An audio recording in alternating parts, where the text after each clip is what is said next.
오늘 우리 가운데 주신 하나님의 말씀은 갈라디아서 1장 1절부터 5절 그리고 11절과 12절 말씀이 되겠습니다. 갈라디아서 1장 1절부터 5절 그리고 11절에서 12절 말씀입니다. 여러분 좀 몸이 좀 춥고 좀 접촉하시니까 잠깐 한번 자리에서 일어나셔서 한번 말씀 한번 같이 읽으실까요? 하나님의 말씀을 읽는다 생각하시고 함께 한번 자리에서 일어나셔서 앉아 계셔도 되고요. 일어나실 수 있는 분들은 같이 일어나셔서 같이 한번 하나님의 말씀을 함께 보면 좋겠습니다. 함께 읽겠습니다. 갈라디아서 1장 1절 말씀. 사람들에게서 난 것도 아니요 사람으로 말미암은 것도 아니요 오직 예수 그리스도와 그를 죽은 자 가운데서 살리신 하나님 아버지로 말미암아 사도된 바울은 함께 있는 모든 형제와 더불어 갈라디아 여러 교회들에게 우리 하나님 아버지와 주 예수 그리스도로부터 은혜와 평강이 있기를 원하노라.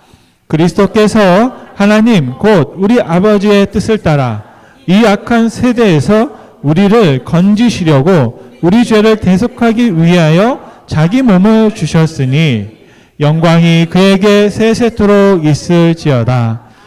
아멘. 아멘. 그리고 11절 12절입니다. 형제들아 내가 너희에게 알게 하노니 내가 전한 복음은 사람의 뜻을 따라 된 것이 아니니라. 이는 내가 사람에게서 받은 것도 아니요 배운 것도 아니요 오직 예수 그리스도의 계시로 말미암은 것이니라. 아멘. 자리에 앉으시겠습니다. 아멘. 여러분 혹시 이런 말을 들어보셨나요? 내가 정말 알아야 할 모든 것은 유치원에서 배웠다 라는 말입니다. 로버트 펄건 목사님께서 쓰셨던 책의 제목이기도 한데요. 그 책의 시작 부분에 보면 서문에 이런 글귀가 있습니다. 어떻게 살 것인지, 무엇을 할 것인지, 어떤 사람이 될 것인지에 대해서 내가 정말 알아야 할 모든 것을 나는 유치원에서 배웠다. 지혜는 대학원의 상아탑 꼭대기에 있지 않았다. 유치원의 모래성 속에 있었다. 라는 것입니다. 제가 어제 우리 장문자 권사님의 초대를 받아서 청년들과 함께 점심 식사를 아주 맛있게 했습니다. 근데 깜짝 놀란 건 그 손녀되는 하은이가 말이 트인 거예요. 한국말을 아주 또박또박 너무 그냥 뚜렷하게 잘 하는 걸 보았습니다. 그래서 보니까 학교를 간대요. 이제 3살밖에 안 됐는데 아마 그 학교에서 앞으로 살아갈 인생 가운데 필요한 모든 것을 지금 다 배우고 있는 아주 중요한 시기를 겪고 있구나라는 겁니다. 제가 그 책에 보니까요. 그 표지에 이런 여러 가지 유치원에서 배웠던 것들에 대한 이야기가 있는데 처음 시작이 이렇게 되더라고요. 무엇이든 나누어 가져라. 그리고 중간에 제가 또 봤더니 경이로움을 느껴라. 그리고 마지막 문장에 봤더니 모든 단어 중에 가장 의미 있는 단어인 보다를 기억하라. 이런 글귀를 제가 한번 보았습니다.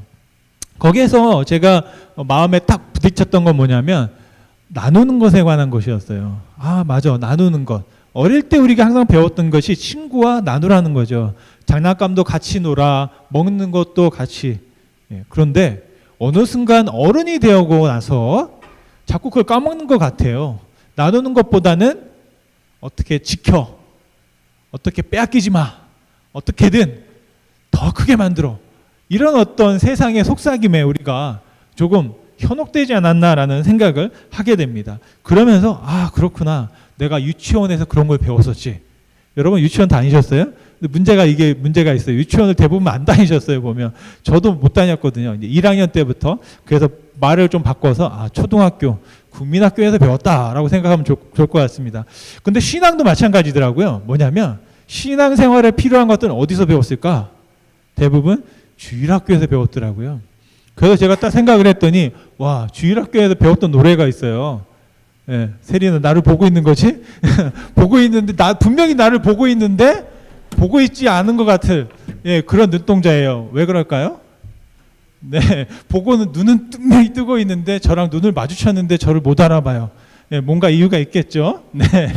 자, 거기에 제가 뭐냐면 주일학교에서 배웠던 노래가 갑자기 딱 생각이 나더라고요. 혹시 여러분 이런 노래 아세요? 복음을 심었습니다. 복음이 싹이 났네요. 한번 쳐볼까요? 시? 복음을 심었습니다. 복음이 싹이 났네요. 복음이 자랐습니다. 30배 맺었습니다. 사랑을 심었습니다. 사랑을 심었습니다. 사랑이 싹이 났네요. 맞나요 이게? 사랑이 자랐습니다. 60배? 60배 맺었습니다. 맞은 믿음을 심었습니다. 믿음이 싹이 났네요. 믿음이 자랐습니다. 100배 맺었습니다. 아멘. 배운 게 뭔가 봤더니 거두려면 심어야 되는구나. 초등학교 때 배웠더라고요. 또 사랑에 대한 노래가 있어요. 여러분 혹시 이런 노래 아세요? 사랑은? 시작. 사랑은 참으로 버리는 것, 버리는 것, 버리는 것. 사랑은 참으로 버리는 것, 더 가지지 않는 것. 이상하다 동전한 입 움켜잡으면 없어지고 쓰고 빌려주면 풍성해져 땅 위에 가득하네. 네, 이런 노래거든요. 네, 여기 딱 보면 이걸 알고 있는 분은 좋은 주일학교를 나온 거고 처음 들어본다 그러면 좀 늦게 신앙생활 하신 분들입니다. 왜냐면 어른이 돼서 이 노래를 잠깐 부를 수가 않거든요. 근데 보니까 여기 진리가 있더라고요. 사랑은 버리는 것, 저는 사랑은 나누는 것. 나누었더니 더 풍성해지고 더 커지더라 라는 가사가 주일학교 때 제가 많이 불렀던 찬송이든 것을 깨달았습니다. 여러분, 정말 저와 여러분들이 오늘 말씀을 함께 나누고 싶은 것은 뭐냐면, 제가 그동안 동행이라는 주제 그리고 존중이라는 주제를 가지고 말씀을 나누었는데요. 오늘은 나눔이라는 주제를 가지고 말씀을 여러분과 나누고 싶습니다. 그래서 시리즈의 말씀의 제목을 나눔의 역설이라는 제목을 붙여서 우리가 동행하고 존중하면 나눔의 열매를 맺는다라는 그런 지혜를 함께 나누고자 합니다. 특별히 제가 하고 싶은 말씀이 많지만 그래도 말씀 안에 머물러 있기 위해서 갈라디아서 본문을 제가 선택을 했고요. 갈라디아서가 보니까 6장으로 되어 있어요. 그래서 한 6번 하루에 한 장씩 말씀을 선택해서 보면서 어떻게 하면 우리가 성령의 열매를 맺을 수 있는, 그리고 그 열매를 나눌 수 있는 축복을 누리겠는가라는 제목 또 질문을 가지고 말씀을 보려고 합니다. 오늘 갈라디아서 1장 1절 말씀에 보면 사도 바울이 이렇게 고백합니다. 사람들에게서 난 것도 아니요 사람으로 말미암은 것도 아니요 오직 예수 그리스도와 그를 죽은 자 가운데 살리신 하나님 아버지로부터 말미암아 나는 사도가 되었다라는 겁니다. 사도라는 건 뭐냐면 예수님께 직접 배운 제자들을 말합니다. 그래서 사도는 곧 제자입니다. 그래서 사도 바울은 나는 예수님의 제자입니다 라고 고백하고 있는 것입니다. 여러분, 이 고백을 들을 때마다 우리가 기억해야 하는 것이 있습니다. 사도 바울만 예수님의 제자인가? 아니다. 우리도 예수님의 제자이다. 예수님의 제자로 우리가 부름을 받았다라는 사실을 저와 여러분들이 기억하실 수 있기를 간절히 소원합니다. 왜냐하면 예수님의 제자로 살아가는 삶이 얼마나 복되고 얼마나 기쁘고 얼마나 축복의 삶인지를 우리가 말씀을 통해서 배울 수 있기 때문인 줄 믿습니다. 우리 모든 성도들과 우리 모든 청년들이 정말 내가 예수님의 제자로 헌신해서 살아가는 그 삶을 통해서 하나님의 놀라운 충만한 복을 우리가 누릴 수 있기를 간절히 소원합니다. 그러기 위해서는 아까 우리가 노래로 배운 것처럼 거두려면 심어야 하는 거죠. 우리가 축복을 경험하려면 심어야 하는 것입니다. 그래서 사도 바울은 어떻게 했느냐? 열매를 나누기 위해서 심었습니다. 무엇을 심었는가? 바로 예수 그리스도의 복음을 심었습니다. 사도 바울이 극히 제자로서 사도로서 기쁨을 누리기 위하여 심었던 그 복음이 무엇인지를 오늘 말씀을 통해서 한번 보려고 하는데요. 첫째, 사도 바울은 자신을 예수님께 심었다라는 것입니다. 1절 말씀에 보면 나는 사도가 되었다. 어떻게 사도가 되었느냐? 내가 되고 싶은 것이 아니라 하나님 때문에, 예수님 때문에 내가 사도가 되었다라는 것입니다. 여러분, 사도라는 거, 예수님의 제자는 예수님을 따라가는 사람들입니다. 저와 여러분들이 구원을 받기를 원하십니다. 하나님 나라 가기 원합니다. 축복받기 원합니다. 여러분, 이런 것들은 내가 예수님을 따라갈 때 우리 가운데 주어지는 것들입니다. 정말로 중요한 건 뭐냐면 무엇을 되는 것이 아니라 예수님을 따라가는 것인 줄 믿습니다. 저와 여러분은 예수님을 따라갈 때 우리 가운데 같이 쫓아오는 것들이 있다라는 것이죠. 그래서 가장 중요한 게 뭐냐면 우리가 예수님의 제자로 예수님을 따라가는 그런 삶을 살아가는 것이 정말로 중요하다라는 것이죠. 사도 바울이 예수님의 제자로서의 삶을 보여주었습니다. 우리에게는 정말 큰 축복입니다. 왜냐하면 제자들이 어떻게 살아가야 하는지를 사도 바울이 아주 좋은 모범이 되고 모델이 되어주었기 때문인 줄 믿습니다. 저와 여러분들이 바로 그 제자들의 사명을 같이 계승하는 그런 제자들의 교회가 되어질 수 있기를 간절히 소원합니다. 예수님께서 제자들에게 주셨던 명령이 있습니다. 여러분 잘 아시는 마태복음 28장 말씀을 보면 너희는 가서 모든 족속으로 제자를 삼아.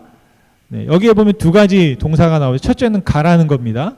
두 번째는 제자를 삼으라는 겁니다. 아버지와 아들과 성령의 이름으로 세례를 주고, 세 번째 뭐예요? 세례를 베풀어라.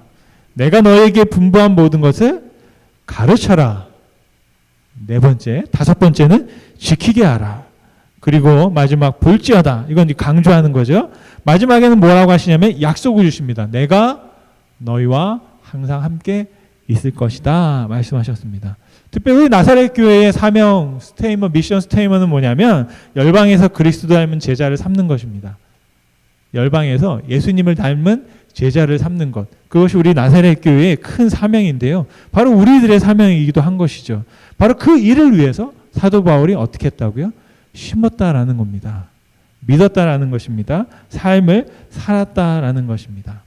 저는 여러분들에게 다른 그 무엇도 있지만 오늘 다시 한번 그 사명을 확인할 수 있으면 좋을 것 같아요. 내가 누구냐? 혹시 우리 청년들이 내가 무엇을 하고 살아야 되냐? 혹시 우리 가운데 남아있는 삶을 내가 어떻게 이끌고 가야 하느냐? 여러분 고민이 있으십니까? 그렇다면 이걸 기억하십시오.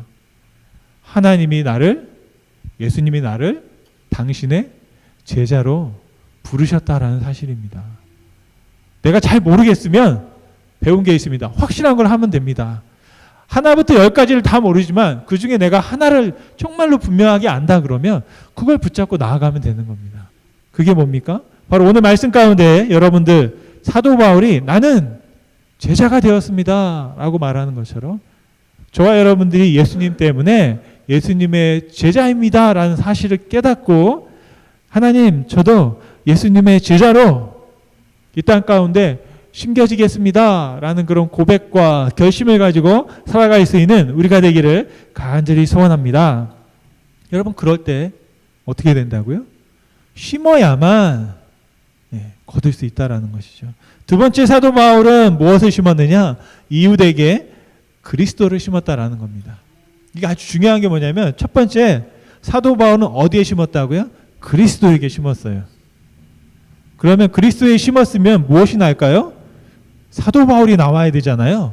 그런데 사도 바울이 심은 것은 우리 이웃들에게 그리스도를 심었습니다. 예수님을 심었어요. 나를 심은 것이 아니라 예수님을 심었다라는 것입니다. 사도 바울은 어디로 갔냐면 열방을 향해서 갔습니다. 예수님께서 첫 번째 했던 명령이 뭐예요? 가라는 거였거든요. 그런데 이 말씀을 잘 보면 문법적으로 보면 가서라고 되어 있는데 그 한국말 성경에는 실제적인 시제를 보면 가서가 아니라 가면서로 해석할 수 있어요. 그러니까 우리가 제자를 삼으라는 건 거기 가서 도착하면 해 그거 아니라 가는 중간에도 그렇게 해라는 의미가 원어에는 담겨 있습니다. 그래서 사도 바울이 뭐 했냐면 가면서 한 거예요. 어디를 로마로 가기 위해서 그 모든 과정 가운데 했고 또한 그 아시아 지역에 지나가면서 들르는 도시마다 들어가서 예수 그리스도를 복음을 전하고 그곳에서 예수님을 심었습니다. 심었더니 무엇이 났어요? 교회가 난 거예요. 예수를 심었더니, 그리스도를 심었더니 그곳에서 교회가 생겨나게 되었다라는 것입니다. 2절 말씀해 보니까 이렇게 있습니다. 함께 있는 모든 형제와 더불어 갈라디아에, 어디에요? 갈라디아에 무엇을 심었냐면 예수 그리스도를 심었어요. 그랬더니 그곳에 여러 교회들이 생겨나게 되는 것이죠. 그래서 3절 말씀해 보니까 우리 하나님 아버지와 주 예수 그리스도로부터 은혜와 평강이 있기를 원한다 라고 했습니다.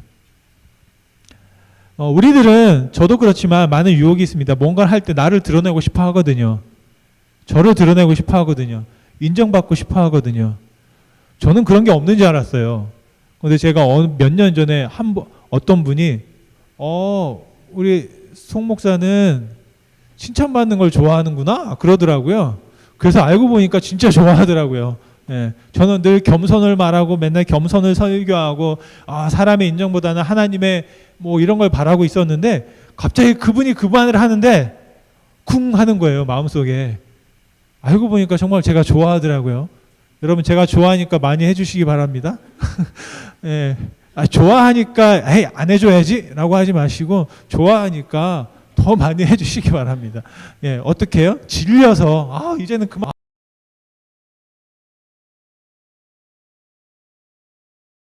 정도로 제가 그렇게 좋아하더라고요. 보니까 어릴 때 제가 그렇게 인정받지 못하고 항상 홀로 외톨이로 왕따처럼 살았던 제 인생을 바라보면서 누가 저한테 뭔 말을 해주면 그게 그렇게 좋았던 거거든요. 근데 그런 어떤 내면에 있던 이야기를 그분이 알고서는 저한테 해주시는 거예요. 그래서 우리 사람들은 거의 비슷한 것 같아요. 사도 바울도 무엇을 하고 싶었을까요? 나를 드러내고 싶었겠죠. 내가 뭔가를 하고 싶었겠죠.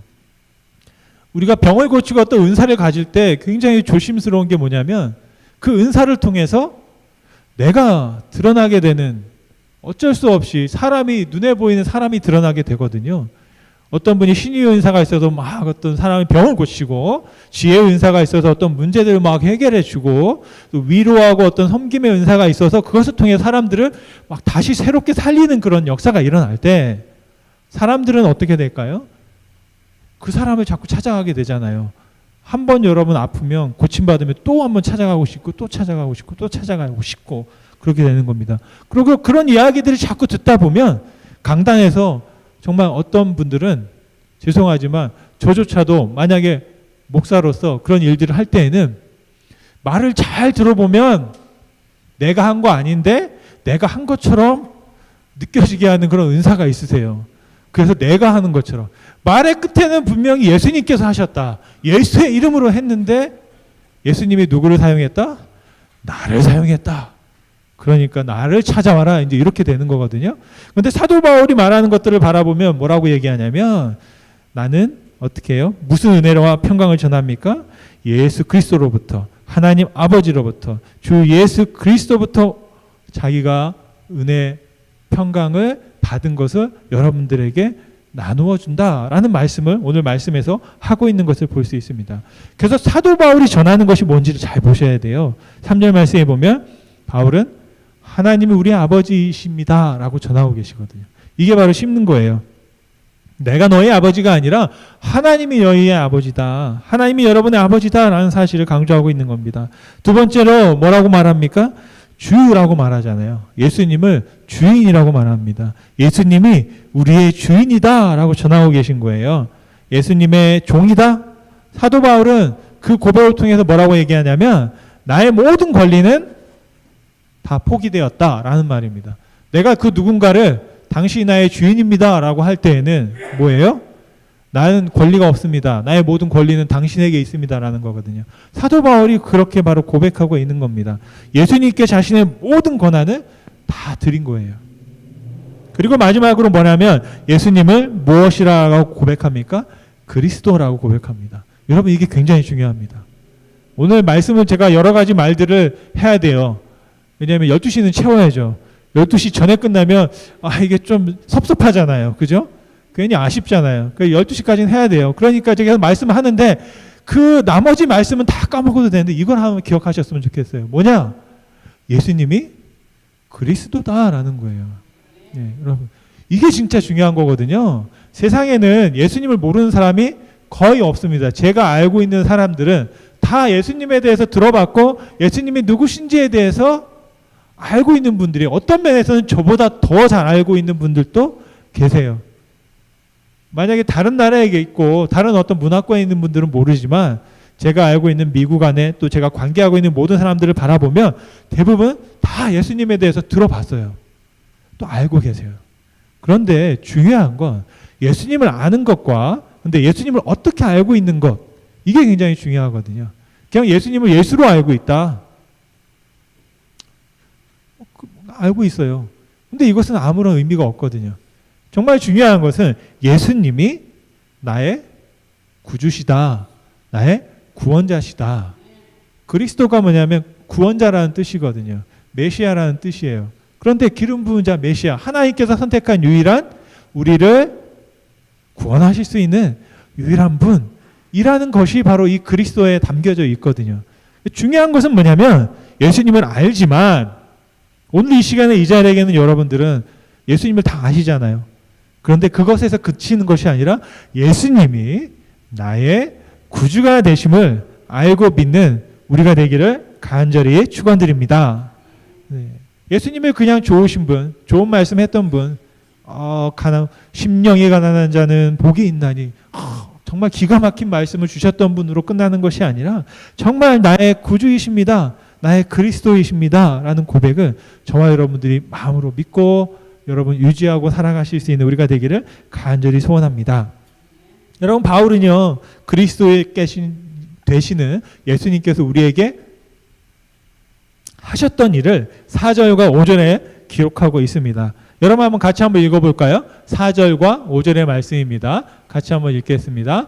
그리스도께서 하나님 곧 우리 아버지의 뜻을 따라 이 악한 세대에서 우리를 건지시려고 우리 죄를 대속하기 위하여 자기 몸을 주셨으니 영광이 그에게 세세토록 있을지어다. 아멘.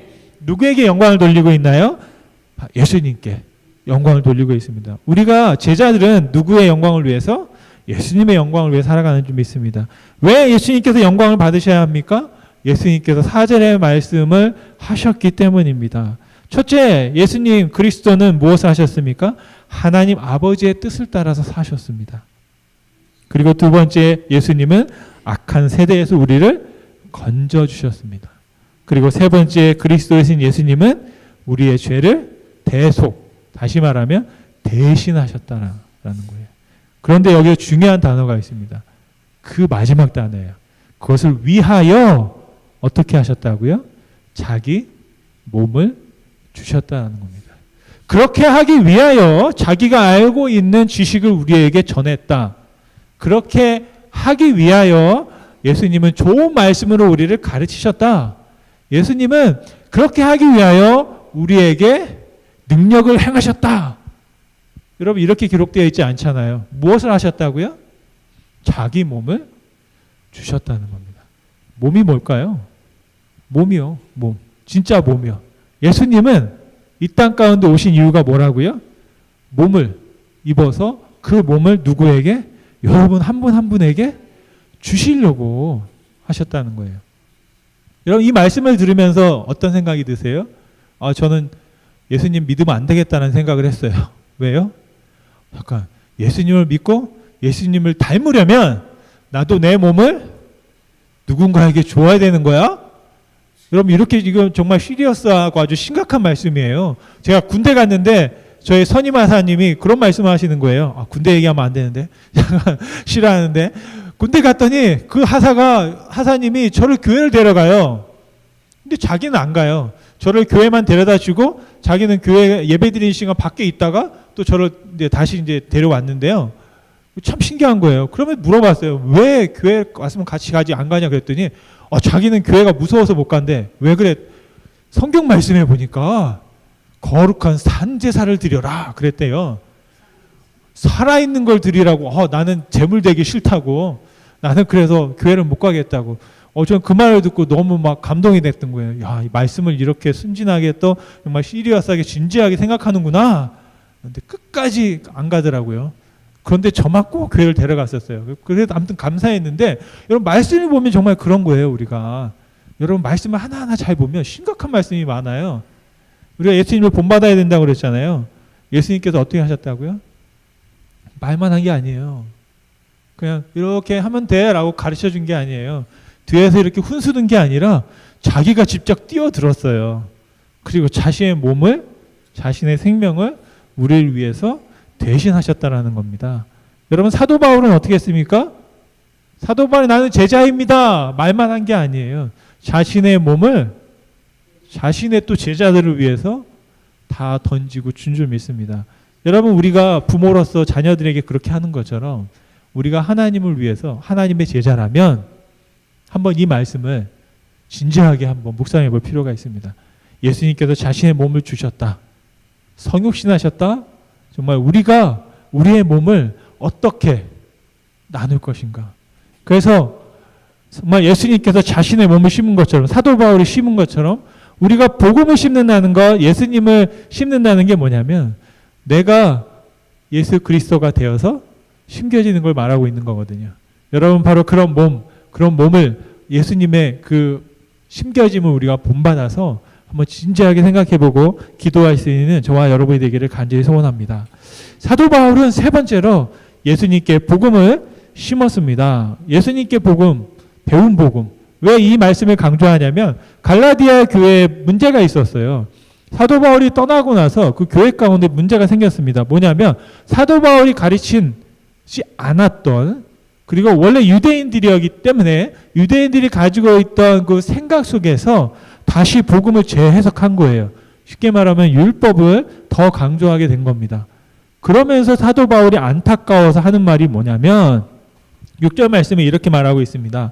그리스도 은혜로 너희를 부르신 이를 이같이 속히 떠나. 예, 그들이 떠났다는 거예요. 예수님을 떠났다는 거예요. 분명히 교회는 다니고 있는 거예요. 그분들이 갈라디아 교회를 열심히 다녀요. 그런데 사도 바울이 말하는 건 뭐냐면 너희가 그리스도를 떠났다는 거예요. 그 은혜를 떠났고 예수님을 떠났다고 말해요. 그러면서 그 이유가 뭐냐면 다른 복음을 따르기 때문이다 라는 겁니다. 그러면 여기는 이상하게 여긴다라고 했잖아요. 이게 무슨 말입니까? 우리가 자주 하는 말이죠. 우리 따님들이 엄마에게 자주 하는 말이 있어요. 자녀들이 부모에게 하는 말도 안 되는 소리 하고 있는데 여러분 이런 말 혹시 해본 적 없으세요? 전혀 여러분 그런 말 안 하시고 우리 보니까 우리 집에 없죠. 지금 우리 와이프가 우리 아내가 장모님하고 항상 통화할 때마다 거의 한두 번은 나오는 것 같아요. 죄송하지만 잘 이해할 수 없는 말을 하고 계세요, 어머님. 이런 말을 하세요. 그냥 직역을 하면 말도 되는 소리 좀 그만하세요 라는 말이에요. 저도 들어본 것 같아요. 누군가 우리 피아노 치는 반주자가 엄마랑 얘기할 때도 그런 말을 하는 것 같아. 말도 안 되는 거. 아니야, 나한테 했던 것 같기도 하네요. 저한테도 그런 말을 했던 것 같기도 해요. 이게 뭐냐면 사도 바울이 그래 이상하다. 좋게 말해서 이상한 거지. 어떻게 말이 안 된다. 이해가 안 된다. 아니 어떻게 그럴 수가 있느냐? 라는 말입니다. 참 세상에 이해할 수 없는 말들이 또 일들이 얼마나 자주 일어나는지 우리가 살면서 많이 깨닫잖아요. 그런데 그런 거예요. 사도 바울이 떠나자마자 그들이 딱 돌아서 다시 유대교에서 가르쳤던 율법을 쫓아서 예수 그리스도의 복음을 떠났다라고 말하고 있는 겁니다. 그러면서 11절 12절 말씀에 말하면 뭐라고 되어 있냐면 형제들아 내가 너희에게 알게 하노니 내가 다시 가르쳐주겠다는 거예요. 내가 전한 복음 사람의 뜻을 따라 낸 것이 아니라 어떻게 해요? 이는 내가 사람들에게 받은 것도 아니고 배운 것도 아니고 오직 누구에게? 예수 그리스도의 계시로 말미암아 너희들에게 가르쳐준 것이다 라는 겁니다. 이 말씀을 오해하면 내가 전하는 복음이 맞고 너희들이 믿고 있는 복음이 틀린 거야 라고 생각할 수 있습니다. 그런데 여기에서 강조하고 있는 건 뭐냐면 기준이 뭐냐라는 거죠. 기준이 뭐냐? 그리스도라는 것이에요. 예수님께서 계시로 알려주신 것이냐 그렇지 않느냐를 생각하고 따져봐야 된다는 겁니다. 여러분 인생을 살면서 이게 굉장히 유익한 질문입니다. 내가 뭔가를 하려고 할 때 혹시 우리 학생들이 다음 학기에 이 수강 신청을 해야 될까? 내가 10학점을 들어야 될까? 20학점을 들어야 될까? 고민이 된다면 예수님이라면 어떻게 하셨을까? 라고 한번 물어보는 겁니다. 예수님이라면 이걸 하셨을까?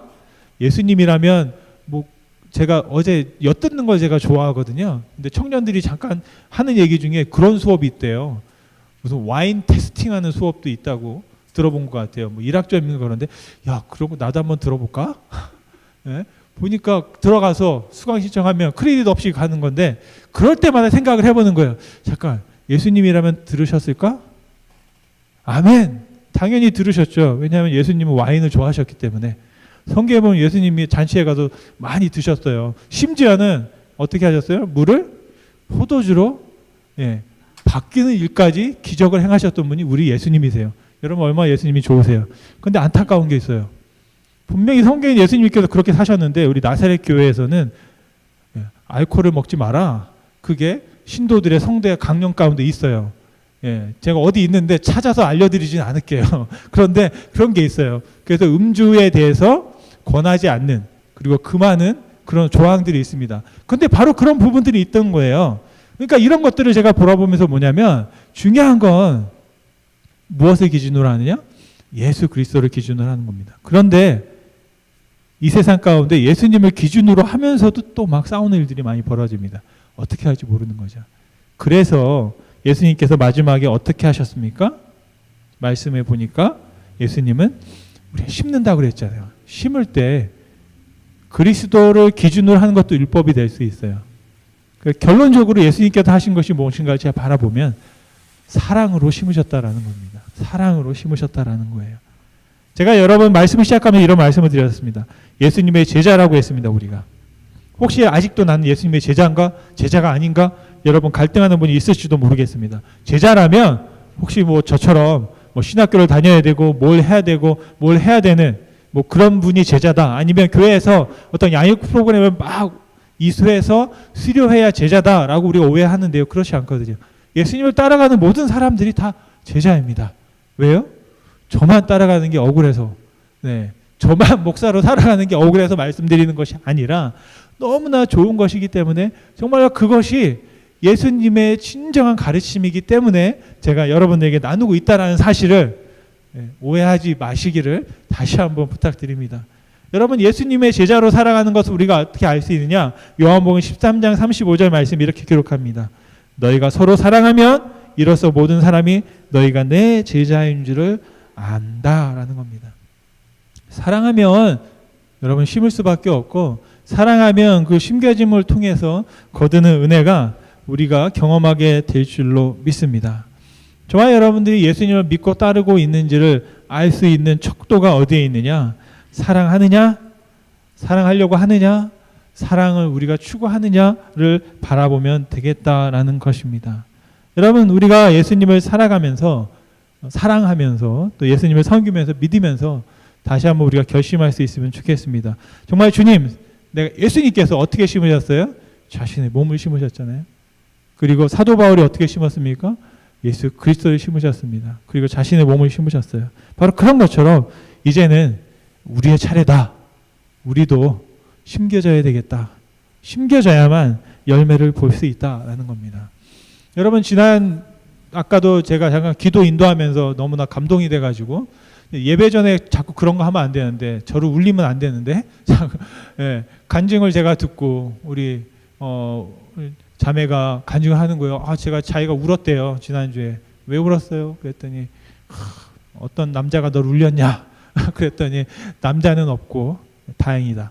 없고 어떻게 울었냐? 봤더니 막 우리 청년들이 우리 교회 가운데 이렇게 한 명, 두 명, 자기가 한 3년 동안 혼자 맨날 다녔는데 이제 같이 다니는 친구들이 있고 이렇게 있는 걸 보고 너무나 감동이 돼서 막 울었다고 하더라고요. 그러니까 내가 심었더니 그 심겨짐을 통해서 하나님께 또 이렇게 역사하시고 우리 가운데 감사와 간증을 나누게 하는 줄로 믿습니다. 제가 지난주에 한 가지 여러분 말씀 마치면서 나누고 싶은 이야기가 있었는데요. 그게 뭐냐면 노진준 목사님이라는 분이 계신데 이분이 태어나서 8일인가 8개월인가 만에 소아마비로 말미암아 하반신이 마비가 왔습니다. 그래서 평생을 걷지 못하는 상태로 생활하게 되신 거예요. 그런데 이분이 그 영상을 찍으면서 자기가 4년 동안 기도하고 나서 병을 치유받았다라는 거예요. 그래서 어떻게 치유받았을까 하고 그 영상을 계속 끝까지 보게 된 겁니다. 그런데 그 영상을 보고 그분의 말씀을 보고 이제 충격을 먹었어요. 무슨 얘기냐? 자기가 고등학교 때 하나님 앞에 헌신을 했대요. 하나님, 제가 목사가 되겠습니다. 그리고 목사가 되기 원하니까 저한테 증거를 보여주세요.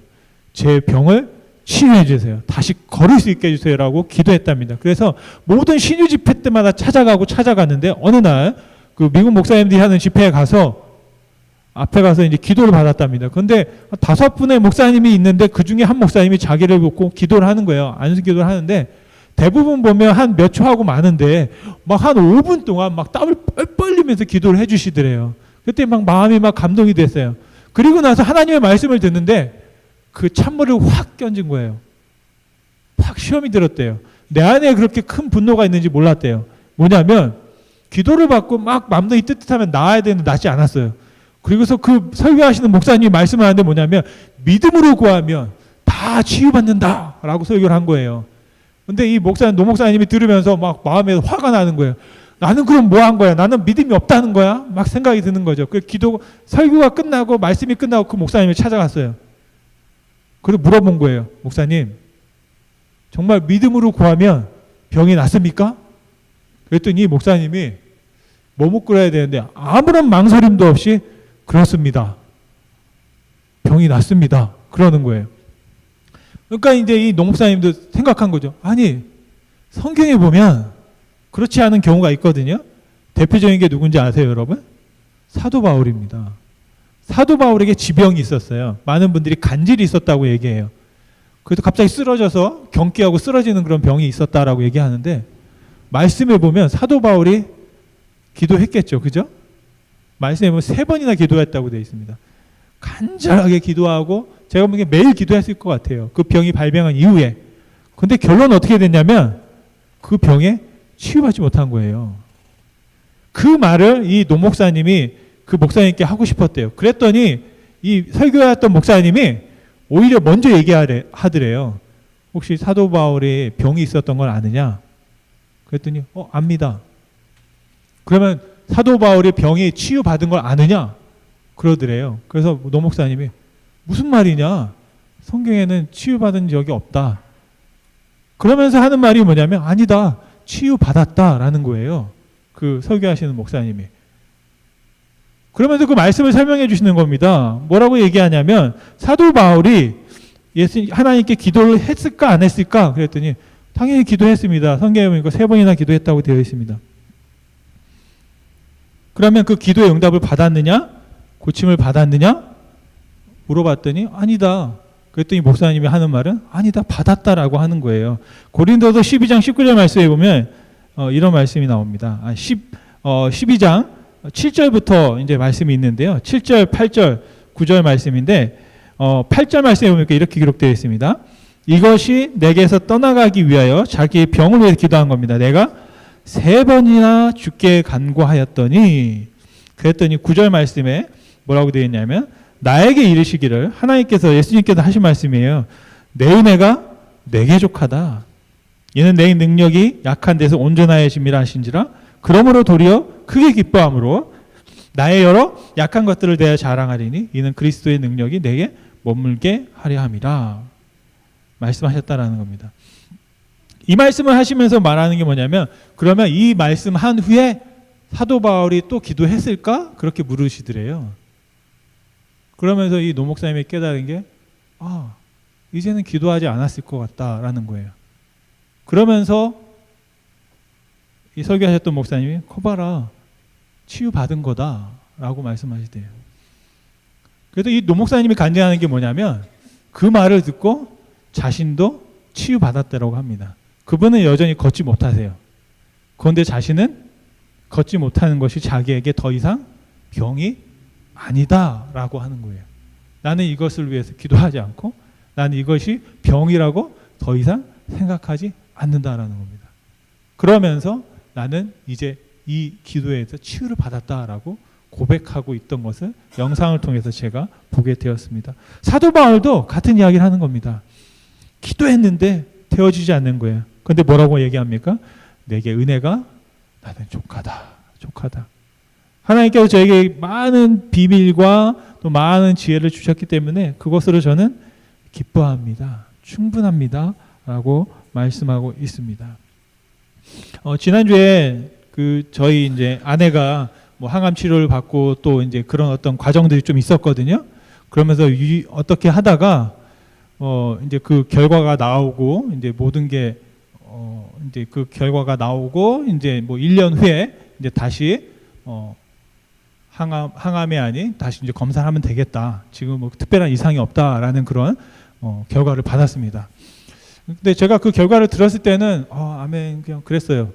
그랬는데 그 전화를 하게 된 거예요. 그 안정희 권사님하고 아내가 이제 전화를 하다 보니까 자동차 운전하면서 연결이 돼 있으니까 목소리가 들려요. 그랬더니 다짜고짜 안정희 권사님이 물어보는 거예요. 결과가 나왔냐고, 검사 결과가 나왔냐 그랬더니 설명을 한 거예요. 이렇게 돼서 1년 후에 보자고 합니다. 그랬더니 안정희 권사님이 뭐라고 하냐면 할렐루야 주님 감사합니다. 됐어 끝. 막 그러면서 막 박수 치면서 막 꼭 자기 딸내미가 꼭 그런 것처럼 그렇게 기뻐해 주시더라고요. 근데 저는 그 목소리를 듣고 너무나 감동이 받은 거예요. 그러면 저도 생각해 봤어요. 저 결과를 받고 제가 그렇게 기뻐했나? 기뻐했나 생각을 해보니까 그냥 그랬구나 그랬는데 안정희 권사님은 막 자기 일처럼 그렇게 기뻐해 주시고 하나님 감사합니다. 하나님 감사합니다. 꼭 자신이 병에서 고침을 받은 것처럼 그렇게 막 감사를 막 고백하시더라고요. 그러면서 얼마나 제가 감동이 됐는지 모르겠어요. 근데 이게 바로 하나님의 마음, 예수님의 마음, 또 사도 바울의 마음, 또 예수님을 따라가는 우리 제자들의 마음이 아닐까 생각을 합니다. 여러분, 우리가 그 무엇을 사랑하고 무엇을 한다는 것은 이론이 아니라 정말 그런 마음을 다해서 하나님 앞에 내가 심겨지는 마음으로 같이 나누고 공감하는 것이 바로 진정한 사랑이다라고 믿습니다. 여러분, 말씀을 마치겠습니다. 사랑하는 여러분, 정말 사랑은 무엇이다? 나누는 것입니다. 나누는 것입니다. 나누는 것. 정말 예수님은 그 사랑을 우리를 위해서 나누어 주셨고 예수님의 사랑 안에서 우리가 심겨져서 시절을 따라 과실을 맺으면서 풍성한 삶을 살아갈 수 있는 저와 여러분이 되시기를 간절히 축원드립니다.